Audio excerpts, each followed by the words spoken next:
Ahupua'a are land divisions. They're sort of generalized as a pie-shaped wedge running from a ridgeline to a ridgeline that extends from the top of a mountain out into the fringing reef. It's essentially a watershed. And within that watershed, the constituents, the population living in that area had access to pretty much all their material needs, whether that was upland forest for canoe building or, say, medicinal plant collection, and midland plain for diverting water from rivers to produce taro and lo'i, and then all the way out to coastal settlement and fish ponds. So it's sort of a microcosm of the accessible resources on a particular island. And that system did not exist in quite in that fashion anywhere else in the tropics, and arose from the awareness of Puna, of the elders in olden times, that became aware of the population growth and the need for a management system outside of a sort of a nomadic shifting cultural practice. And so as the people became not necessarily sedentary but established in a certain landscape, it became important to manage who had access to rich resources and that they were invested in the management of those resources. Whereas today we can drive anywhere we want, and generally it's, one grocery store doesn't mean anything compared to another for the most part. Whereas your Ahupua'a, your landscape, if the earth itself in that area is your medicine cabinet and your home and your food productive and your life force, essentially, it takes on a greater significance. So the integration between people and place is more coherent and it's more interdependent. And I feel like the loss or the prevalence to let other things get in the way of our understanding or experience with where we actually are is what leads to a lot of the issues that we face today in the world.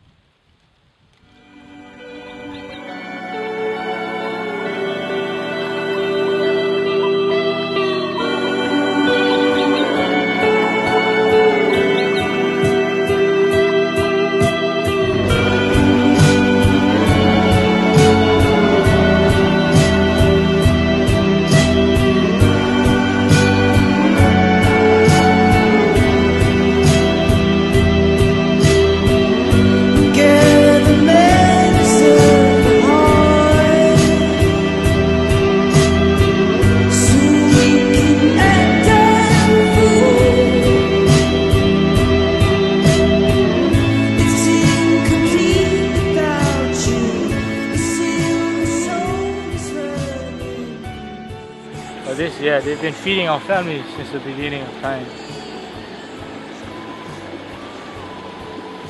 So we basically just continue on the legacy of our ancestors. It's just like your potato or your rice, yeah? You eat them with all your meals. But you can mix, like, people put breadfruit, some put octopus inside, mix it up. So yeah, you can make it however you like.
guess I've known Hunter for a while, and I signed up for the he's been trying to get me to sign up for the permaculture course, and for whatever, I was working or I didn't have the money, and he kept saying, you need to quit your stupid job and come learn about permaculture. And I've been picking up things from him for a while, and they all make a lot of sense. And my background at school was geography, so it's a kind of a jack of all trades sort of major, sort of jack of all trades, master of none sort of curse. But coming here and doing some focused learning and being at this place in particular, and meeting this very specific people that we met, where they were talking about how their culture experiences the land really as part of their own bodies. And that got me thinking about how when I was growing up as middle class white boy growing up in the suburbs, where it's a pretty sterile environment culturally, it just sort of leaves you wondering, like, well, where do I fit into this whole picture? Like, what's my culture? And after coming to the PDC and seeing how it's possible to take all the elements around you and pull them together and think of it as a system, you can really create something. So I'm hoping to create a new culture that I can call my own. Or if I can't call it my own, then maybe my children or my children's children can call it their own. Sort of undoing, I'm hesitant to say the damage, but it seems damaging. Try to undo that. I think Lauren was saying that becoming more human.